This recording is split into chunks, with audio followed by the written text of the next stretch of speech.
Selam herkese, ben Serra. Bugün sizlerle birlikte Pertevniyel Lisesi'ni konuşacağız. Hadi başlayalım. Birlikte Pertevniyel Lisesi'ni Wikipedia'da arattığımız zaman şöyle bir şey çıkıyor.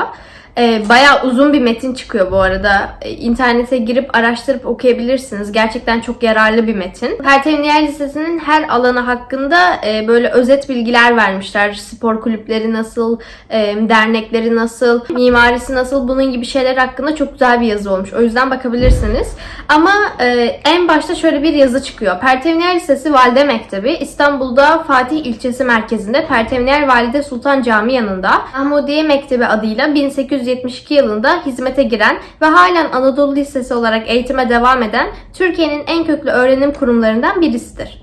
İstanbul'un ve Türkiye'nin en başarılı okullarından birisi olarak gösterilen Pertevniyel Lisesi, 2013-2014 yılında 140 mezunundan 42'sine, 2014-2015 yılında 180 mezunundan 36'sını çeşitli tıp fakültelerine göndererek büyük bir başarıya imza atmıştır. Ben Pertevniyel Lisesi'nin sayısal alanda iyi olduğunu biliyordum ama gerçekten bu kadar yüksek bir başarısı olduğunu bilmiyordum. Bunun sonucunda birazcık daha yakın tarihlerin sonuçlarına bakmaya karar verdik ve 2020 YKS'nin sonucunu buldum. Zaten buraya da fotoğrafını koyacağım. 183 öğrenciden 57 tanesini tıpa, 71 tanesini mühendisliğe, 13 tanesini diş hekimliğine göndermişler. Ve toplamda 183 öğrenciden 141 tanesi sayısal fakültelere gitmiş arkadaşlar.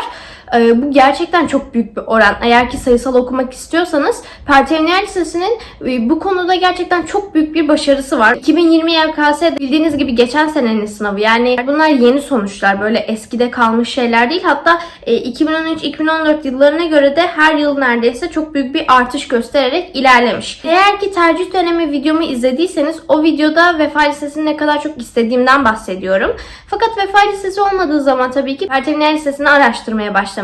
Pertevniyel Lisesi'nin sayısal alanda bu kadar güzel bir başarısı olduğunu gördüğümüz zaman ise gerçekten çok mutlu olmuştum. Çünkü ben de sayısal okumak isteyen bir öğrenciyim. O kadar güzel bir başarı beni çok mutlu etmişti.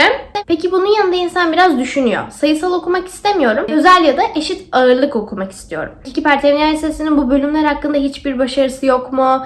Ya da kimler mezun olmuş bu bölümlerden gibi insan biraz düşünüyor. Sayısal alanda mezun olmuş ve şu anda çok ünlü olan bir sürü isim var. Onların hepsini internette bulabilirsiniz ve bence bakmanız gerekiyor. Ama ben şimdi biraz sözeldeki isimlerden bahsedeceğim.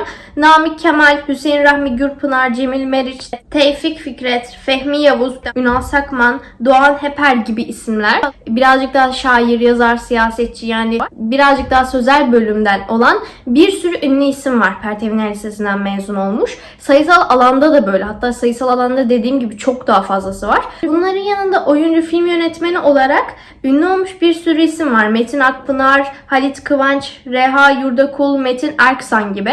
Bu isimler de aslında çok ünlü isimler. Pertevniyel Lisesi dediğim gibi 150 yıldır eğitim verdiği için çok köklü bir lise.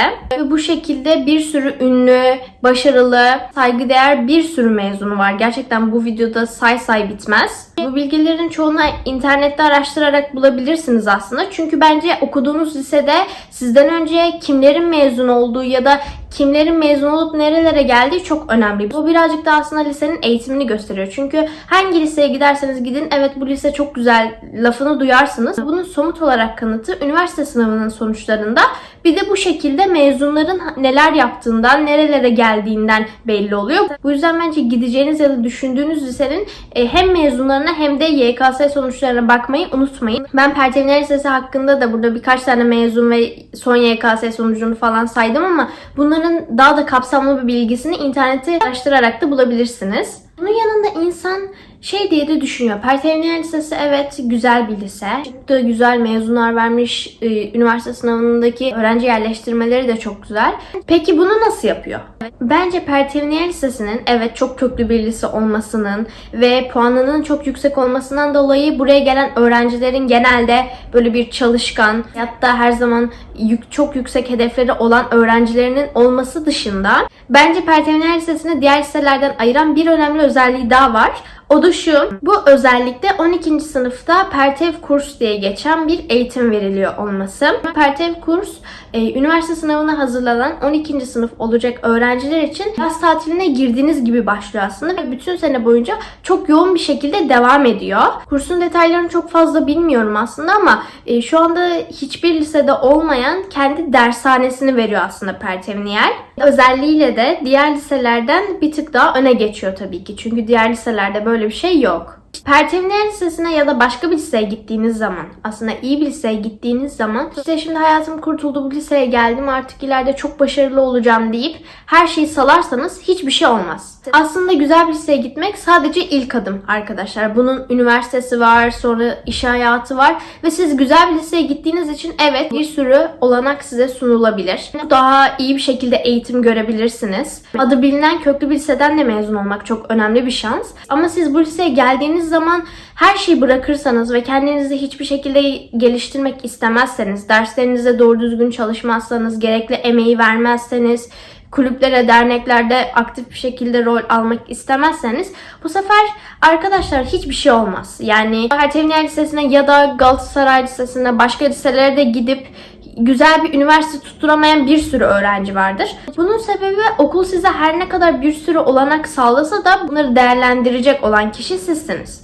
Bu yüzden siz gerekli emeği gösteremezseniz okulunuz ne kadar kaliteli olursa olsun hiçbir şey olmaz arkadaşlar. Her şey sizde bitiyor.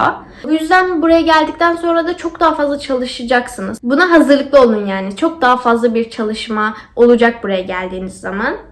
Evet arkadaşlar, video bu kadardı. Videoyu beğendiyseniz beğenmeyi ve abone olmayı unutmayın. Şu anda çıkan videoya tıklayarak da bir önceki videoma gidebilirsiniz. Kendinize iyi bakın. Hoşça kalın. Bay bay.